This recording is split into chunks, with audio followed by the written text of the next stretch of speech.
I'd like to call to order the Clarkson Independence District Library Board of Trustees meeting for April 11th at 6:31. Let's stand for the Pledge of Allegiance. I pledge allegiance to the flag of the United States of America and to the republic for which it stands, one nation, under God, indivisible, with liberty and justice for all. Roll call, please. Jan Gaffney. Here. Dan Green, absent. Allison McFadden Keesling. Here. Nancy Moon. Here. Marilyn Pomeroy. Here. Ann Rose. Here. Chris Shaw. Here. Julie here. Okay, I'll accept a motion for approval of the agenda. So moved. Second. Okay, it's been moved and seconded to approve the agenda as presented. All those in favor, please say aye. Aye. Opposed, nay. Motion is carried. Call to the public. The public is here.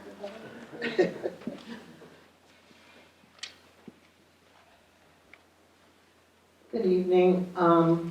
I know all of you know that our president, Carol McNally, died unexpectedly. It was such a shock, and we will really, really miss her. The family has asked that donations be made in care of the Friends of the Library in her memory. We are now at a point where we're accepting donations of books at any time. The vintage book piece is really gathering, I don't know what it's gathering, but it will be on the reading market soon. They're going to be putting those on the reading market. At the membership meeting on March 24th, we approved $15,175 for the wish list for the staff of the library. We're working on a Deb's Book Nook in memory of Deb Blacker, and that will be open later this year. And then our big book sale in this room will be April 27th through the 30th. Yes. Thank you. And the board would like to make a proclamation. We would like to make a proclamation. We want to recognize and thank the Friends of the Clarkson Independence District Library for their creative COVID-19 response and generous support of the library during these challenging times. Whereas the COVID-19 pandemic placed significant and unexpected restrictions and strain on us all, including the Clarkson Independence District Library and the community we serve, and whereas the mission of the Friends and the Independence Library is to enrich, encourage, and support for our community, and whereas despite the restrictions, the Friends were innovative in their fundraising efforts, including online reading market, curbside pickup, and outdoor book sales, and whereas the Friends continue to provide support and generous funding to assist the library staff in their own creative response to providing library service despite all the restrictions and strain caused by COVID, therefore be it proclaimed by the Board of Trustees of the Clarkson Independence District Library that the Board of Trustees recognize and thank the Friends of the Clarkson Independence District Library for their creative COVID-19 response and generous support of the library during challenging times. So we would like you to present this to the Board of the Friends for us. I would stand up. No, you're fine. Thank you so much. We Yes, really thank appreciate you. that. That's very nice. Look like that.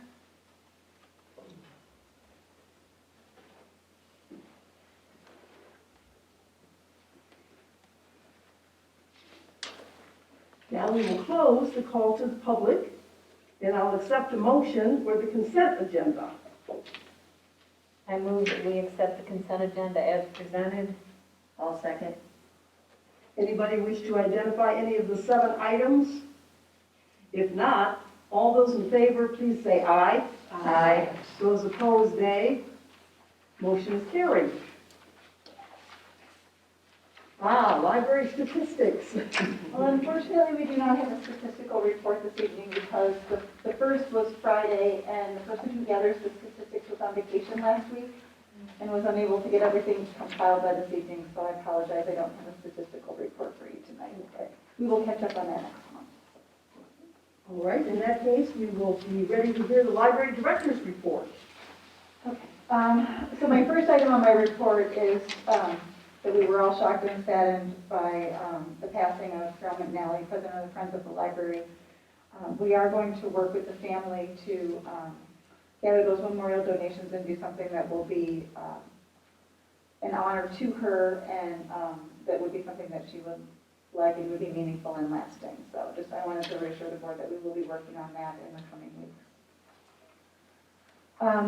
After a legacy of supporting this community that stretches back into the 1950s, at their March meeting, the Clarkson Community Women's Club voted to dissolve. The Women's Club gave this library its humble beginnings in 1954, and there's a library history included in your report this evening. I won't read the whole thing, but it is there for you.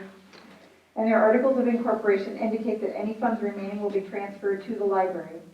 We would like to honor the Women's Club for their role in developing a robust community library, so we are working on a joint project using these Women's Club funds with additional support from the Friends of the Library to install a kaleidoscope, and that image is included on the back of that history. And it is it's something that kids can look through, and there's a little bowl on it that we plant flowers in, and as it turns, what you see in the kaleidoscope are the flowers. Very cool. It's really neat.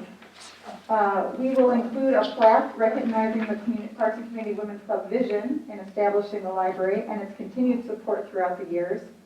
In addition, the library will digitize the documents and scrapbooks of the Women's Club and post the scans to the Oakland County Historical Resources website with links to the library's own website, so information about their history and contributions will be available to all. Any artifacts will be given to the Clarkson Community Historical Society, and they will store them and keep them for us. Excellent. As reported last month, ML Shaner Construction has been repairing the hole in the library wall. The interior work, including painting the room, has been completed, and I have moved back into the space. Yay! The furniture has been ordered but won't arrive for several weeks. The mason has completed the exterior brickwork. The last remaining steps include the repair of the outside soffit and the repair of the 2 windows. We are on the list for the needed subcontractors to get to those steps, but we don't have a timeline yet. Fortunately, the room is usable and the building is weathertight, so I can live with it the way it is for now, no problem. It's much improved from what it was a few weeks ago. In recent months, the library has struggled in some cases to get payments to various vendors in a timely fashion to avoid late fees due to delays in the mail. For example, a credit card payment that was mailed from the post office on February 23rd was not received and processed by the credit card company until March 8th, the day before it was due. The administrative staff takes timely payment seriously and works very hard to process invoices quickly to assure that there is enough time for the check to be mailed. However, the situation with the credit card bill is troubling because of the late fees and interest that could be involved. We are currently investigating an option in which, instead of signing a printed check, the library board check signers would sign a form authorizing an electronic payment. We are working with the auditor to develop a policy and procedure that would assure that this process would be resistant to fraud. We hope to bring something to the board for review at a future meeting. But essentially, you would be signing off on it, and it would still be a 2-part process. So currently, when we do any kind of an ACH, like for our retirement contributions and whatever, I create the ACH and then somebody else has to release it, so it's a multi-part process, and there's lots of checks and balances along the way. So we would try to do something along those lines. Okay. Next item, the fieldwork for the library's audit is scheduled to take place on Monday, May 9th. The administrative staff has been working with Ian Reese of Gaybridge & Company on the gathering and uploading as much of that paperwork as possible to streamline the process. The library's audit must be completed by June 30th. We anticipate a presentation to the board at one of the summer meetings, which is how we usually do it. In an effort to facilitate better monitoring of the library's fire suppression system, the library board approved a project to install a special pressure monitor. This monitor needs to be connected to the main fire alarm system so that the library staff and fire department will be notified immediately if the system's pressure drops below a certain level, allowing someone to come in and shut the system down before it arms unnecessarily. We have run into an issue because the main panel of the library's alarm system is handled by one company and the alarm itself is handled by another. The problem is exacerbated by the age of the fire alarm system. The facilities coordinator and library director have been working with the fire marshal and fire inspector to gather and review quotes to determine what work needs to be done immediately to allow the new monitor to be connected. While the fire alarm was up to code when it was originally installed in 1992, ADA code has changed and improvements should be made. We are hoping to be able to connect the monitor very soon and then plan an upgrade to the alarm system that could be written into the budget for the coming year. So just to summarize a little bit, so we got this monitor, we got it installed, we've been having a problem trying to get it connected because one company says we can't get it connected unless we upgrade the whole system, another company says, no, we can connect the monitor, but you need to upgrade the system eventually. So we brought in the fire inspector and the fire marshal to help us figure it out. And we think what we can do is get it connected, but then we really should upgrade the system because one of the things that we don't have here, we just have these little alarms that are on the walls, which are fine in a room like this, but that's not good out in the main collection where the stacks are very, very tall. So it's not good for people that are hearing impaired because there's not enough flashing lights to be able to do that. So we think that you'll be seeing that on next year's budget if we can just get the monitor done now. If not, I might be coming to you with a very big proposal for this year, but I'd really rather not do it this year if I don't have to, just because we have a lot of big projects going right now. So collaborations. At the February 14th meeting, the library board approved the library's participation in the Michigan Department of Health and Human Services COVID test kit distribution program. The library has received a shipment of 300 test kits and will be providing those kits to the public through curbside pickup on Wednesday, April 13th from 1 to 5 p.m. So that's coming up in just a few days. We're kind of excited that it's coming right before a time when people will be gathering, so they'll have those test kits if they would like to test before that. As mentioned by Laura, the Friends at their membership meeting approved $15,175 in projects. Just to summarize, that includes Book Buzz Book Talk program for elementary students, a midsummer summer reading party in the park, our return to participating in the 4th of July parade, a food truck for the summer reading finale, our Art in the Village craft tent, a Dia de los Muertos event, a Native American heritage event, our 2nd annual trunk or treat, volunteer recognition, and the collaborative project to install a kaleidoscope recognizing the contributions of the Dutchess Community Women's Club. So thank you, Friends, for this generous support. We're very excited about these projects. And then also, as Laura mentioned, the Friends Spring Book Sale is April 27th through the 30th, and that members-only preview will be April 26th from 6 to 8. And I just wanted to mention we are excited to welcome the Impact Weekend volunteers for the setup on Saturday, April 23rd. They're going to help move all those big, heavy boxes.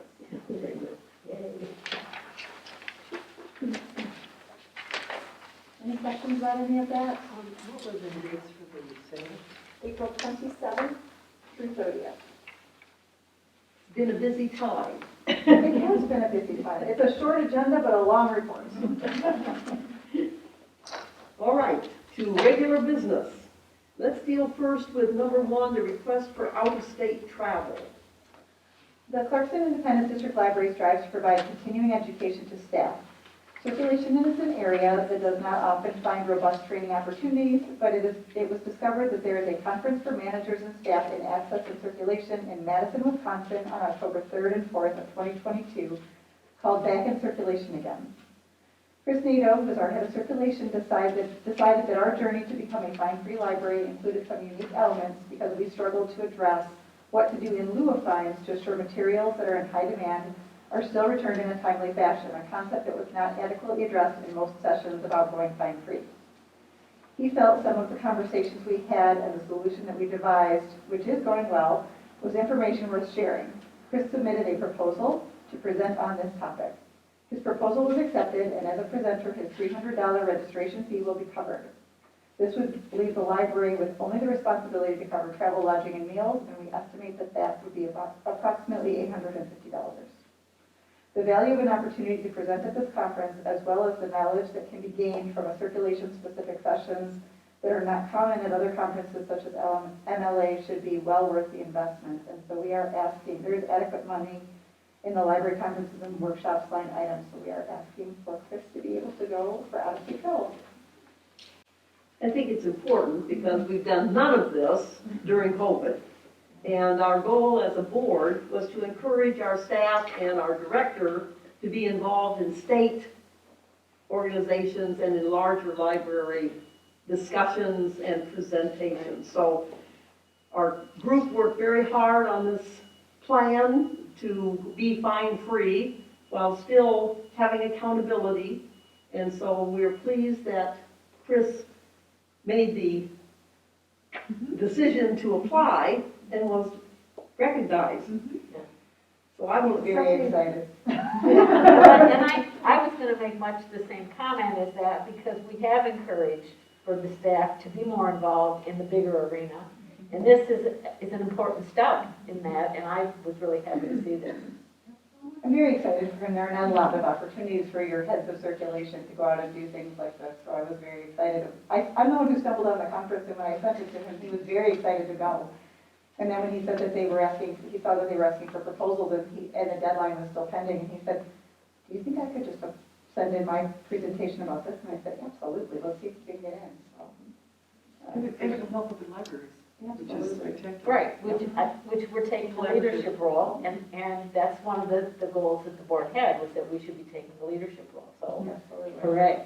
Absolutely. Okay, I'll accept a motion. And I will make a motion that we approve this. Second. We had Ann Rose who beat you to us. I'm sorry? And Rose, you do it this time. She did it before you did. She did it quietly, but she's over here. It has been moved and seconded that we approve out-of-state travel for Chris Nadeau to attend the Back in Circulation Again Conference in Madison, Wisconsin on October 3rd and 4th, 2022. Are there any other questions or comments? If not, all those in favor, please say aye. Aye. Opposed, nay. Motion is carried. He will be so excited, I'll text him after the meeting.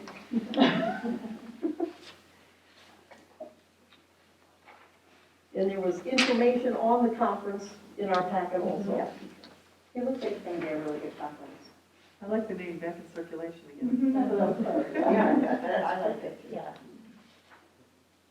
Okay, number 2, let's talk about lawn maintenance. Spring is coming. So at the March meeting, the library board tabled a decision on the lawn maintenance quote in order to seek more information regarding the gas surcharge and the cost of the mulch project that was included in the RFP. The contractor has responded to both of those questions, and the responses are highlighted in the attached documentation, and it's what we expected. So the mulch project is approximately the same amount as what we paid for the one last year when we got into it. And then the surcharge actually is the same amount as well. They had not changed that number. So we thought perhaps they were going to bring that number down a little bit, but it's still at $3.95 a gallon before they consider. And he explained that they may choose to, but they may not, depending on how long it stays at that level. So Yeah, that seems very reasonable. That's a kind of a surprising number. I thought it would be a little different. I thought it would be too. I did too. So they've taken very good care of us, though. They do a nice job. Well, they do a good job, so. Okay, I will accept the motion. I move to approve the lawn maintenance quote for the 2022 season from Michigan Outdoor Services. I'll second. Okay, it's been moved and seconded that we accept the lawn maintenance quote for $8,230 for this season. All those in favor, please say aye. Aye. Opposed, nay. Motion is carried. Thank you. Now, approval of our ballot language. The library's millage is due for renewal in 2022. It is supposed to be on the August 2nd primary ballot. The filing deadline for county and local proposals to be presented at the August primary to be certified to county and local clerks is May 10th, 2022 by 4 p.m., so we are well ahead of that deadline. The library board reviewed the ballot language at the March 14th meeting and determined that no changes needed to be made. The final language could not be approved until the analyst from the Oakland County Equalization Office could provide the estimated taxable value for 2022 after board of review that takes place in March. This was needed in order to calculate that estimated amount to be collected the first year of the levy, which is legally required to be included in the ballot language. The calculation has been made and added to the ballot language. Answering, the library's legal counsel provided both the language and the necessary resolution for the board to make this approval. So in your packet, you have the estimated taxable value for the coming year for 2022. And then the resolution and the ballot language are essentially what you saw the last time. The only difference is that number. The estimate of the revenue that the Clarkson Independence District Library will collect in the first year of the levy 2022, if the millage is approved and levied by the district library, is approximately $2,326,325, which had been in the draft language just $2 million because we weren't sure what the number would be. Are there any questions or comments? It's a lot to put in there for yes or no. It is. All of the details have been included that need to be in there. It would be, as we talked about last month, an 8-year millage like we did this last time. And so that gets us through 2029 inclusive. So the next renewal would be 2030, and I'm assuming that it would be August like we usually do. That's just how we usually do it. Who knows what will happen with millages and election language in that between now and then, but essentially every 8 years is nice. It keeps us in a gubernatorial year, which we find to be a little less noisy in terms of making sure that people know that we're on the ballot, as opposed to a presidential year. And then we like the August primary because it's a little bit easier to make sure that people know that we're there. Okay, yeah, you don't get quite as lost as you do on the November ballot. Yeah. Okay, we have discussed this several times, so I think we are ready for a roll call vote. I will accept a motion. Okay, I move that we approve the resolution to submit the millage renewal proposal. I'll second. Okay, it's been moved and seconded that we approve the resolution submitting the millage renewal proposal. And then You ready? you will, Yep. Jan Gaffney, Aye. Allison McFadden Kiesling, Aye. Nancy Moon, Aye. Marilyn Pomeroy, aye. Ann Rose, Aye. and Chris Shaw. Aye. Thank you very much. We are all set. The motion has passed. Julie will present this. To the clerks. Yep. Okay. Thank you. It's a lot of paperwork tonight. It is a lot of paperwork tonight, but it was just trying to loose ends on something. At this time, I will accept a motion to adjourn. So moved. I'll second. It's been moved and seconded that we adjourn. All those in favor, please say aye. Aye. Opposed, nay. Wow, we are adjourned at 55? 55. Thank you so much.